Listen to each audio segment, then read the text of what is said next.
So welcome back to another video, and in this special video we have someone who is from University of Padua. Yes, we bring you Mr. Sayan Dutta for a small interview where he will share his special experience with us and will guide you throughout his process.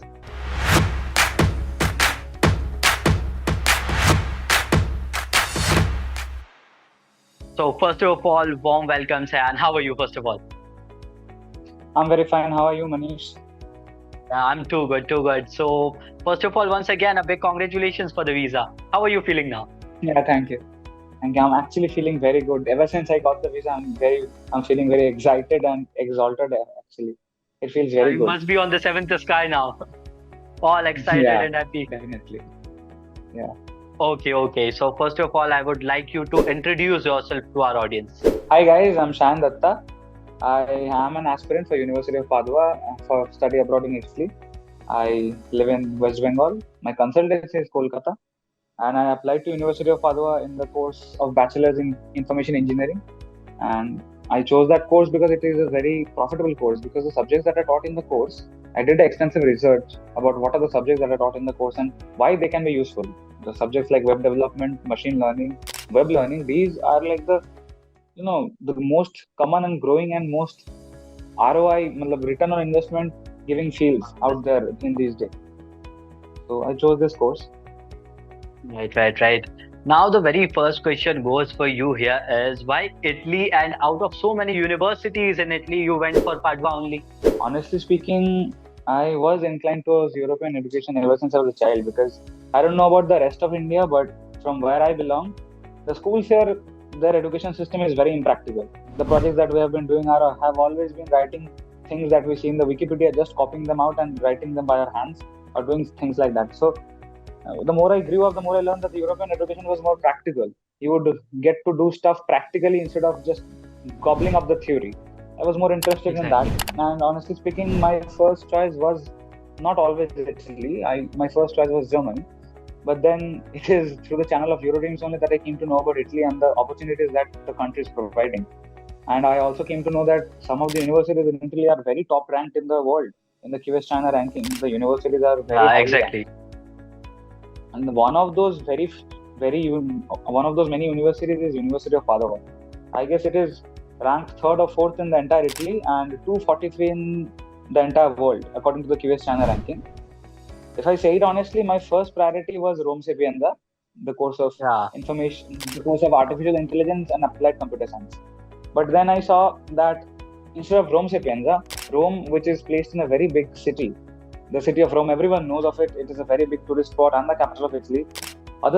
Instead of that, I saw that Padova, a town which was located just 20 minutes or 30 minutes away from Venice, and it was basically a town which was like a heaven for the students. It was all for students and made up by the students and the people who provide services to the students. I realized that that entire town is actually based around the university. And since that is the case, that university would provide a more student-friendly environment. It would be very good for the students, and even the education would be far more smoother as compared to Rome. The name differs a little, but the course information, that is the subjects that are taught and the topics that are taught, are mostly the same. So I thought, why not Padua? Because it is very student-friendly, and since I'm an international student, a busy town like Rome would have been very hectic for me. But Padua is a very quiet and nice place. When I see the pictures, I'm so excited to exactly. go back to the place. Now, first thing I would say is great research. Like you did absolute great. You know everything about Padua, the way you have worked. I guess yes, you chose the right university. Now I can say that. Yeah. Now moving ahead, another question would be of documentation, which is one of the most important part of the process. So how did you manage to do all the documentation process? Actually, the document process is hard in its own way. It is not actually hard to get the documents. It is actually hard to pile them up, to compile them, and to arrange them in an order that you would need them. For the university application, the documents needed are very minimal.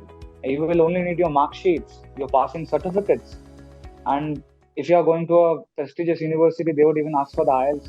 The IELTS makes your profile stronger. Since I have always been in an English medium school, IELTS wasn't necessary. But for my own satisfaction, I gave the IELTS, got 8 bands, and I believe that adding an IELTS to the certificate gives you to the documents, gives you an edge over the other students who have not given the IELTS. That's why I gave the IELTS.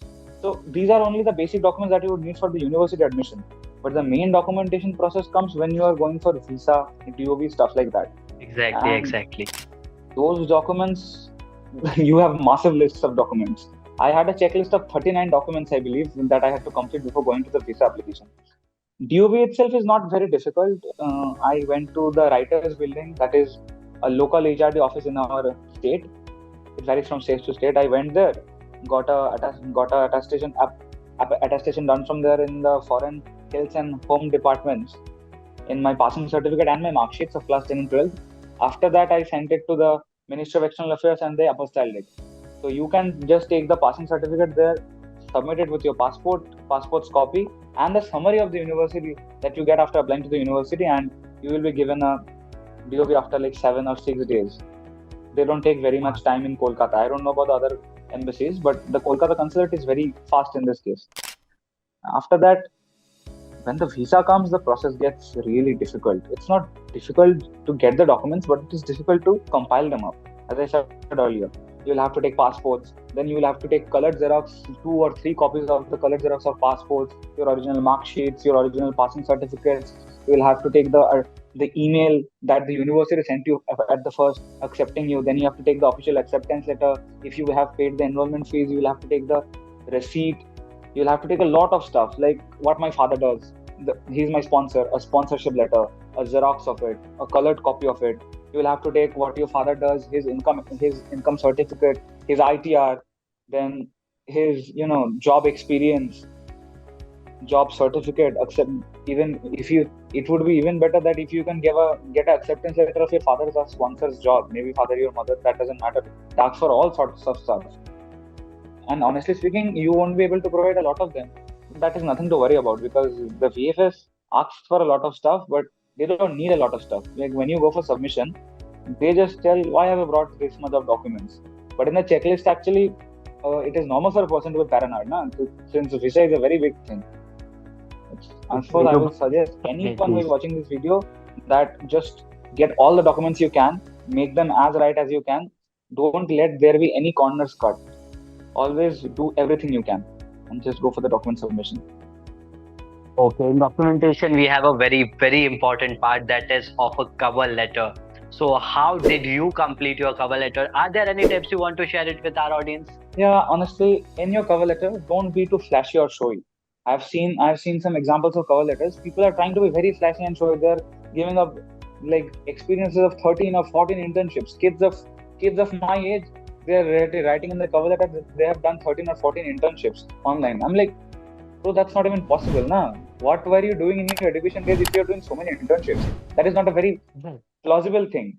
So that's why don't be showy or just be humble. Just write the truth. Be honest. Write everything honestly, and write only about yourself and the truth. You show the bad things. You show the good things. Tell them everything.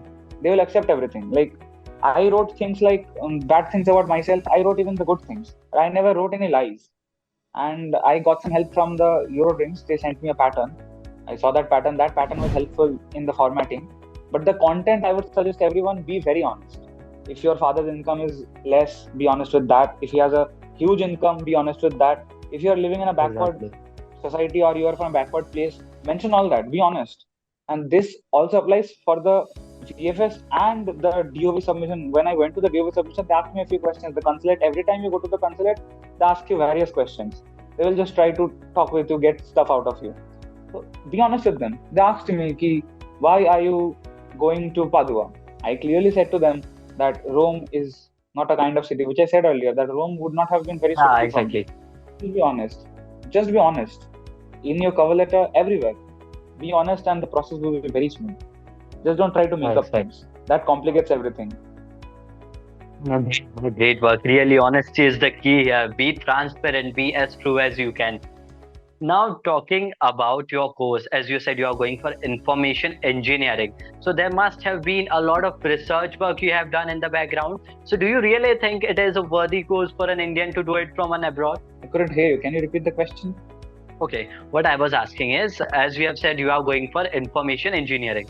So do you really think that this course is really good for Indian students? Because of course you have done a lot of research behind it. Yeah, in general, not only for Indian students, anyone who is trying to build a career in the technical market, in the technical parts of the technical field of the things, it is a very important, it is a very, profitable course for all of those people. Like if you are wanting to build a career in the future in the technical department, in the computer world, in the modern technical world, then this course I think is a perfect match for you, because everything that the modern computer world needs, the computer science world, like web learning, machine learning, web development, you get to learn coding, like from Java, Python, they teach you a lot of stuff. So everything that is needed in the computer science world, every basic and even to the a bit intermediate level, everything will be taught in this course. I researched all that. You don't need a lot of stuff after this course. This course has almost everything that you would need stuffed in it. Maybe you will have to learn one or two, three things out of somewhere else, but that is the same thing for every course. Not every course would provide you everything. This course provides almost everything that it can provide. So it is a very good course for anyone who is wanting to build a career in the technical field. Great research work, really. As you suggest, I think then it is one of the course that everyone should think of, right? In terms of technology, Yeah, if they yeah, are going to work. definitely, definitely. Okay, another question here is of like the process is too long. Everyone knows you have also been through this process like for months now. So, do you Yeah. face or did you face any challenges throughout this, or there were some difficulties that you want to talk about, and how did you resolve it? Now, mostly for my part, there were not many major difficulties. The only difficulty that I faced was after the visa interview. After the visa interview, my father has a autosave account. It is a sort of account where if he has a certain amount of money in his account, it gets FD. The FD is not like a normal FD. It is just a, you can just bring get cash anytime you want online only. You don't even need to go to the bank. But after the interview, the Italian guy who interviewed me, I tried to make him understand this, but he never really understood me. So that's where the problem arose. And he asked for my bank certificate, which I had to provide him. But even after I provided him the bank certificate that I got from the bank, I got it written and stamped from the bank. Even after I provided him with all that, he was still like, I don't believe this certificate. That certificate had three stamps. And that guy was like, I don't believe this certificate. You provide me with the FD receipts. And thankfully, after I provided him with the FD receipts that my father got from online, he somehow believed them. And after that, I got my visa in a way. These guys are like, the same thing happened with a friend of mine. He doesn't even have any FDs. His amount is very legit and real account shown in his bank statements also that he has this much of amount in his bank. Even then, that same guy is saying, I don't believe this. You tell the bank to mail me. These sort of problems God, might arise because the God, Italian God. people, they don't really believe the Indian banks. That's what I learned now. Okay, okay, no worries. Now, talking of the visa interview, typically, as we have said already, do you see this in that visa interview? There is something to avoid, or the mistakes that one should never do, or are there any tips for visa interview as well? If anyone watching this video has given IELTS, I would say the visa interview would be a very easy thing for them, because the IELTS speaking test, it is also an interview format, a one-on-one interview that is taken. Exactly. Actually, that is more hard because you have to go to a place and sit in an empty room with one person, and they would bombard you with questions and record that all. So that is more hard compared to the visa interview, which is mostly conducted through WhatsApp video call. It is very informal. They will just call you, ask you a few questions. The questions are not all that difficult or anything. You just have to be, you know, what I said earlier, be honest in your cover letter. Because these guys, they would ask you questions that are about stuff that you have written in the cover letter. So if you are not honest in your cover letter, you might even forget those lies that you have written. Then you will mess up. These guys, they focus on as you said earlier, they focus on the cover letter very much. They would read your cover letter thoroughly and ask you questions off of it. If you mess up at that time in the visa interview, that would be very bad. That's why I say, remember everything you have written in your cover letter. You might as well just study and remember the cover letter, study out the cover letter one day before your interview, because that would help a lot. They derive a lot of questions from the cover letter, and they would even try to, you know, they would try to make you afraid a little bit, because that Italian guy would tell you, okay, in Italy the expenses are very high and stuff like that. You would need 1 lakh rupees a month to stay or live in there. That's not the truth. With my research and everything I have learned, it is not very expensive compared to India. It's almost the same. Great, great, great work. I would really appreciate your research and the insights that you have. Now, another is of your visa processing time. How long did it take for you to get your visa? When did you apply? When did you get the reward from there, from VFS Global? If I remember correctly, my visa application was on. It was initially on 19th of August, but since I Okay. couldn't prepare all of the documents, I had to postpone it 2 days. I took it on 11th of August, which was a Friday. I applied on 11th of August and I completed all of the process after applying. On 23rd August, my interview was there. It was a Wednesday. My interview was there. On that day only, after the interview, they told me that my bank balance certificate was not valid. I would have to make another one. After that, I sent them every receipt. All this took 2 days. I completed the process on Friday. After that, on Monday, they sent me an acknowledgement mail that all the documents have been received. We would let you know if you need anything else. And after that, on 1st September, which was also a Friday, I got my visa. So I applied on a Friday on So, 11th of September and got my visa on a 1st of September Friday.